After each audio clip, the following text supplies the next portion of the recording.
everyone, I am Rebecca from ChemKnits, and today we're going to play around with resist techniques. This is something that I've done a lot, but today I want to try a little bit of a twist on this technique that I love. Today's video is sponsored by Dawn Marie, and I'm going to be dyeing 200 grams of Swish DK yarn for her. This yarn is 100% superwash merino from Knit Picks. And if you want to learn more about this or any of the other materials that I'm using today, you can find affiliate links in the video description. Normally, when I do resist, I like to dye the base color, the color that I want to be left behind, the color that I want to see, and then I add my resist and over dye it.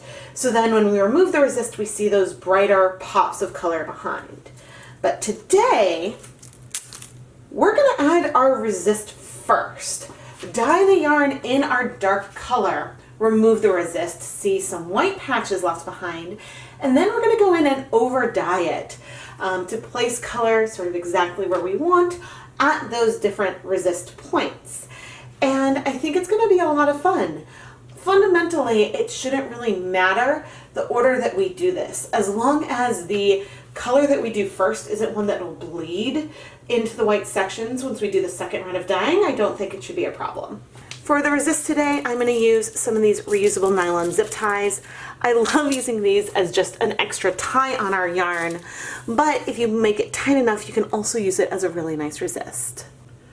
I laid out the 200 grams of yarn together so that way I can add the resists over, I guess, the whole, like the two skeins at the same time. I like to do it this way because there's a limit with how tight you can actually make these zip ties. So by doing a thicker section, that allows you to get it a little tighter, which the tighter you have your resist, the more resist you have. Now, obviously, you could do these resists with yarn, with thread. The smaller your resist mechanic and the tighter you have it, the tighter and the smaller of the reverse speckles you'll get. I just find, like with thread, you can get stunning tiny reverse speckles, especially if you butterfly it on the yarn, so rather than gathering everything really tight if you take little sections at a time. But the downside with doing the butterflies is just the time that the technique takes. And so this is something that I find to be rather fun. Okay, let's move it over here so it's like a little more intentionally not evenly spaced. Okay, so those are those three. And then these right here are just, and I'm going to loosen them, these are just the extra tie for now, and I'm going to make them extra loose. And then I'm going to want to do one where I grab a little bit of everything. Now, these skeins aren't going to be perfectly identical. Maybe I'll move this down on this looser area. They're not going to be perfectly identical, but they will be the same colorway. So I'm going to do it at about here, I think. Now, the zip ties are the tightest the first time I use them, but since they are reusable, I do reuse them over and over on many projects. Okay, and let's tighten you up. And so here we go. We've got 1, 2, 3, and I guess technically that's 4 or 5 resist points on our yarn. And so now let's go dye it. I could probably go ahead and dye the yarn dry for some fun effects on the outside. But I think that I am going to at least pre-wet it. If I was going to do a full pre-soak, I would say, okay, soak for 20 to 30 minutes. And honestly, it might be that long before the dye bath is hot and we can add the yarn. But I just wanted to at least have it like a bit wet and squeezed out. Because ideally, we want the resist to mostly be around where we put these ties, but because of the way the yarn is bunched here, there will be some resist inside those areas, and so we want the yarn the dye to be able to access more of the free exposed yarn. I'm in my 12-quart dedicated dye pot today. All the equipment I'm using is dedicated for dye and is not used for food because we are going to use acid dyes. In this pot I have 24 cups of water, and I'm going to add about 1.5 quarter cups of white vinegar. This would be about 6 tablespoons. For our outside color, I'm going to add 100 milliliters of a 1% True Black stock solution, another 25 mils of the Derma True Black 1% stock solution with 75 milliliters of Deep Purple, also a 1% stock solution, followed by 110 milliliters of Deep Purple. In total, I added about 125 milliliters of True Black and 185 milliliters of Deep Purple. Now this was remnants of 2 different stock bottles, so I'm going to go ahead and rinse these out with some water and pour the extra into the pot. Now I'm going to keep heating this until we start to see the dye bath come to a boil. It has definitely been over half an hour, so this did end up being sort of a proper pre-soak. We're not quite at a boil, but you can see just how steamy the surface is, and I'm ready to add our yarn. I squeezed out a lot of that pre-soak, and now I'm layering it in. And you can see, ooh, that is like a deep, deep purple. I'm not sure yet how long I want to leave it in here, because I'm not sure how much of the color I want to absorb, but I mean, that's a beautiful, beautiful, deep, deep, deep color. Who knows? It's possible we'll end up not getting enough color left behind at our resist points, because I may have added a bit too much. Well, what, over like 300 milliliters? No, that's not too much.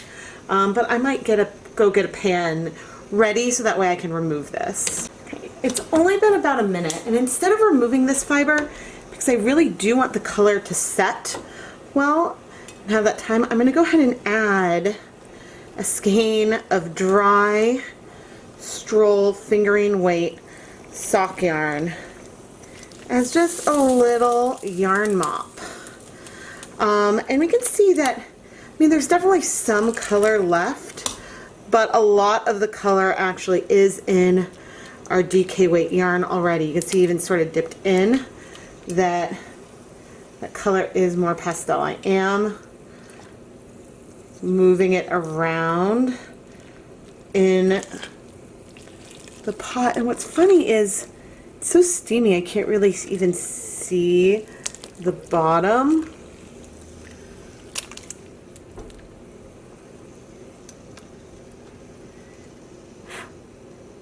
Yeah, I mean, it seems like that there's just a lot of color left in there, but this is a really pretty sort of dusty purple color. With that extra yarn in there, we do have a place for some of this color to go. I love how deep the color is on the Swish yarn. I think that that's really close to what I wanted. The concern that I had was that if it takes too long for this color to absorb, then you know, it might start going more into those resist points. So we might not have a white resist. We might see some colors in there. But Rebecca, let's trust the process. I'm actually gonna go ahead and reduce the heat, and we're gonna add another heaping quarter cup of white vinegar. And then I'm gonna take my tongs and try to carefully pick up everything so we can see. Okay, we are starting to clear. It's hard because the color down there is so deep, but it is looking like you can see through it a little bit more. And I mean, you can see here that what's left is not nearly as pigmented. So if we had this like paler color inside this like deep, almost navy of purples, midnight purple kind of color, then I think it would be fine. But I'm gonna go ahead and leave everything here in the pot for 20 minutes. It's been 20 minutes and I just turned off the heat. And using my tongs, oh, this is heavy. There's a tiny bit of dye left in the pot.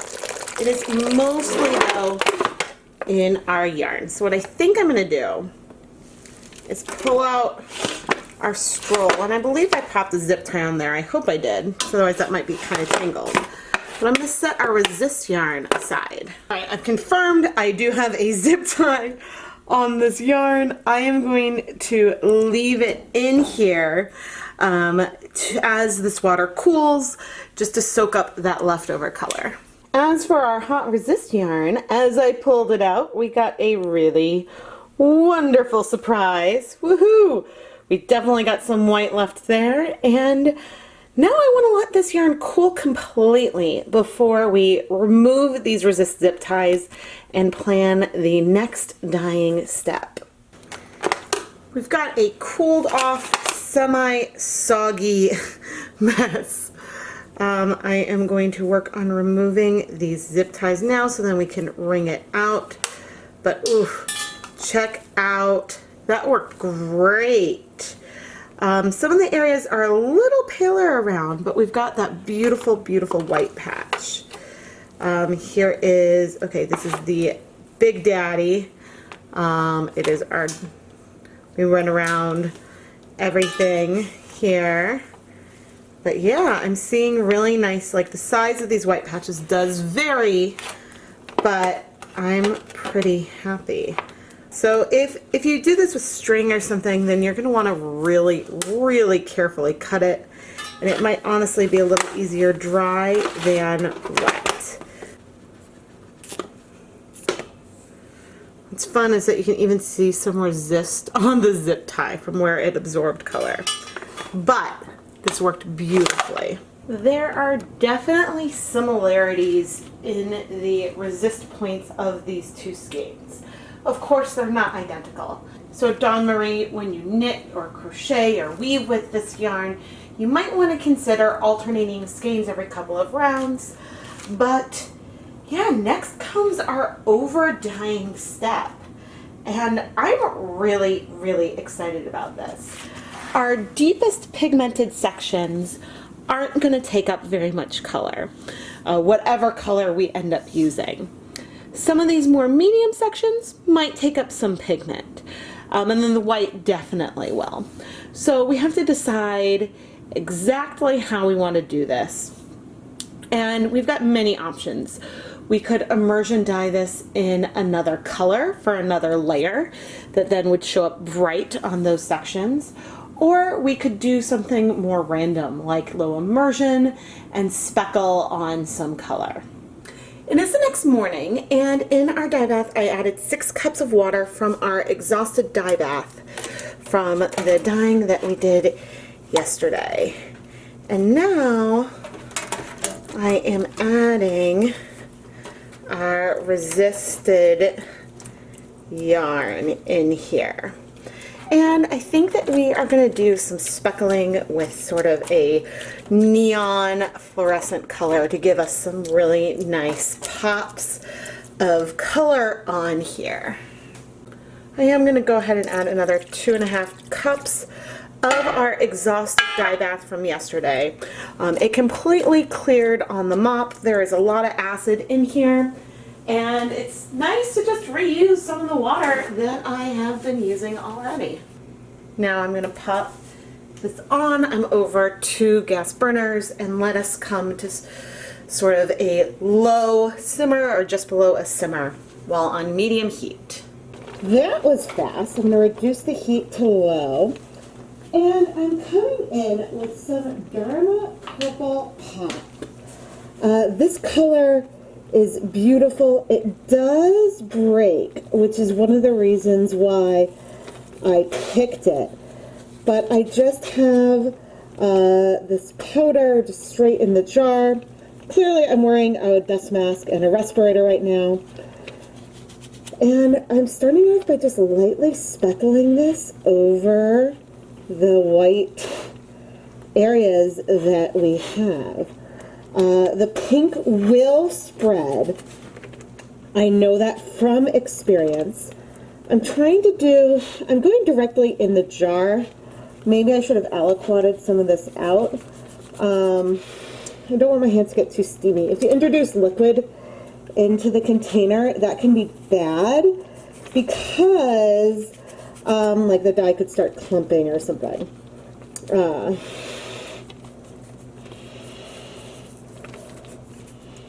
But I know that these colors will spread out, and some of this pink hue will spread into these other regions that we have as well. So I'm sort of trying to go for everywhere where I see the white. And a little bit on the purple is also fine. Like, I know that pink will spread there, but I'm just trying to focus these speckles and splotches in those other areas. There's a bit of white there, so I just sort of poked it. And I mean, I do have some dye on my fingers.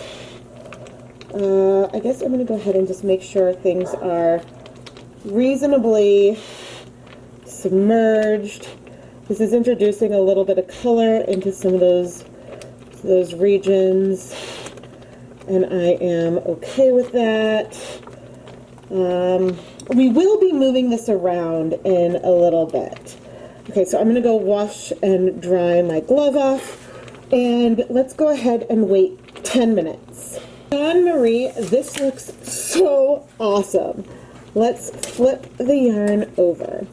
We will see a fair amount of pink on the reverse side, and the biggest reason for that is that Purple Pop is a bleeder. To get Purple Pop to exhaust, we will need to let this cool off completely. But I'm trying to expose the areas where we need color. But you do see we are starting to get some of this pink on the other side because Purple Pop, this pink color does just spread out a ton. But that color spread that we see should not negatively affect our deep, deep, dark purple that we have created already. It's just going to add like a little extra oomph. And ultimately the deep saturated colors are so dark that maybe we'll get a little more warmth in there than we had, but it shouldn't be like too big of a deal. And I'm just taking tiny amounts of powder and slowly speckling. I could have, if I wanted to spread things out more and had like more discrete speckles, I could have sort of mixed some of this with some citric acid, but I sort of wanted to go for the more like organic feel, I suppose. Just tiny amounts, checking for wherever I see some white patches, and there's like a hidden one back here. I'm like popping that down with my finger, setting the dry dye down, and once again I am going in and just this is just removing some of this dye from my fingers and helping things move through a little bit. We will check through one more time to make sure that I'm happy with the color coverage, but as long as things are pretty well submerged, like the blue tone in Purple Pop strikes pretty quickly, and then the pink is slower to absorb, and so that spreads out a bit more. But yeah, once again, I'm going to go ahead and let this sit for 10 minutes. 10 minutes later, and oof, I am feeling this. I know where the ties are. There was no white, but I do I want to just lift up and sort of look around. I know that there might be some areas that are darker and lighter pink, and that is totally fine. That's one of the like things with speckling in general. Although now I'm wondering, that's a little pale. Let's see. Suppose right there, maybe. Okay, maybe I might do a tad more. Just a tad. I'm going to go ahead and add a tiny bit more color in a couple spots off camera. So I added a little more dye, waited 10 minutes. I am going to flip our yarn one more time just to help things spread out. I'm also going to add, oh no, fine, one more section. I did not wait 10 minutes this time. Hopefully I will be satisfied now. But I wanted to take more of the water from our original dyeing project and just add this in so that way things can spread out a little bit more to help us absorb all of this color. I am going to turn up the heat briefly. I don't expect that I'll need a yarn mop today, but what we're basically going to do here, and oh, that's fine.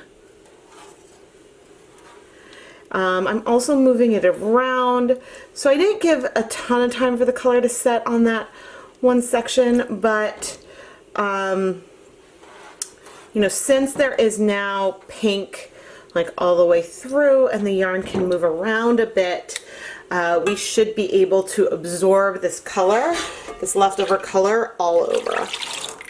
Just that last bit of water. So what I'm going to do is I am going to heat this up until we see some bubbles on our surface, then reduce the heat for 15 minutes and have it below a boil for 15 minutes, and then we will turn off the heat.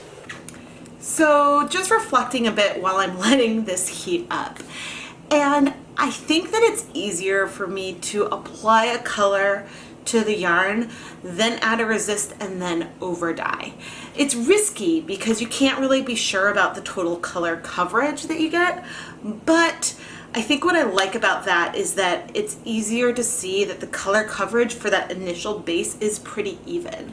And so then if you get some more saturated sections or some just glazed sections, it still adds a level of moodiness to the yarn, but you don't really have anything super pastel or white left behind. This is all a matter of preference, but it would be really easy to, in low immersion, dye a variegated yarn, and then based on those color sections, pick where you add the resist for the over dyeing. Whereas if I wanted to add different colors to these different spots right now, it probably would be easier for me to try to do that with hand painting. But you saw as we moved the resists, the spots sort of spread out a little bit, which was beautiful, but it wasn't like it was like a sharp line just because of the way skeins move when setting all this up. So that's all just some like little thoughts on the project. I absolutely love what we're creating. I think that this yarn is stunning. But yeah, I still think, even though it would involve using more of the purple pop, it might be a little faster to do it the other way, but I don't know. I tend to find spots where I want more color over and over all the time anyway. So let's just wait a little bit longer. The time is up and I am turning off the heat. There's still a lot of pink here in the pan, which is to be expected for this color. Purple pop does need to cool completely to clear. Fingers crossed that it'll be okay just with that waiting game. But if I do think it's necessary, I do have our yarn mop from before, but I don't think I'll need it. I think that I just need to wait and be patient, and later this evening I can go and wash all of our yarn once everything is cool. The next morning, let's take a look, and there is a hint of pink, but it is nowhere near where we were yesterday. So now we can go wash our yarn. Okay, we're over at the sink, and let's wash our yarn. And so far, I'm not expecting to see a ton of bleeding. If you put this in hot water, it will bleed again. That is the nature of this. Oh, we do have some bleeding. But not bad considering how much color there is in here. And ooh, this yarn is my jam. I would love to create something sort of like this. Oh, that's the tie it's one of the ties, okay. I would love to create something like this with all different kinds of colors, like navy with a pop of bright blue, a deep green with a pop of radioactive. I think that would be really, really fun. Let me know what you think about that idea. But even on the second rinse, there is a lot less. And I'm going to go ahead and add just a little bit of dish soap in here. We want to remove as much of the excess dye. One of these days, yeah, I'm seeing a bit of blue. One of these days I will actually pull out the simple pull, which would probably help with this process a bit more. It is a dye, it is a soap marketed for dyers, but anyway, I am going to keep rinsing until our water runs clear, which I expect will happen really shortly. And I'm going to go ahead and wash our, even just look at that. That's not bad. I'm going to go ahead and wash our Leave No Dye Behind yarn off camera. I'm not expecting to see any bleeding there, but then we'll come back for some conclusions. Oh my goodness, this yarn came out amazing. In some of the areas around the resist, the colorway feels almost glazed. In many respects, it is easier to dye the resist color first and then over dye it. You can see a little better. It's hard when a dark color is wet to get a sense of how good the coverage is because things just look darker when wet. But this is so pretty. And the fact that we did the resist second meant that I knew where I wanted to add more color. And so I was able to add more saturation in the places that I knew would show up. And I think we created something really magical. I'm always a sucker for a good, muted, tonal Leave No Dye Behind skein. And this grayish purple just does not disappoint. I love it. There's a little more variegation than just a dip dyed skein, but fundamentally it does have a semi-repeating colorway to it. I am Rebecca from ChemKnits, and I would like to give another huge thank you to Dawn Marie for sponsoring this episode of Dyepot Weekly. I hope that you will enjoy this yarn as much as I do, and I know that I want to play around with this specific technique and colorways close to this more in the future. I can just imagine a line with neon green and a dark green and sort of playing on these levels of saturation with similar tones. Ooh, I'm just really excited. If you want to learn more about sponsoring an episode, you can find information in the ChemKnits Creations Etsy shop. I'll have a link in the video description. My shop is also filled with dozens and dozens of skeins of hand-dyed yarn featured in my videos. Plus, there is still time to pre-order the 2019 ChemKnits Hanukkah Sampler, where you can get a package of wrapped mini skeins and you can open them up each night of Hanukkah while watching a new ChemKnits dyeing video. It is so much fun, and I'll also include a link to that in the description. Don't forget to like and subscribe and leave a comment below to let me know what you think of this technique. I try to respond to comments, so feel free to leave questions and I'll do my best to answer them. Thank you so much for watching, everyone.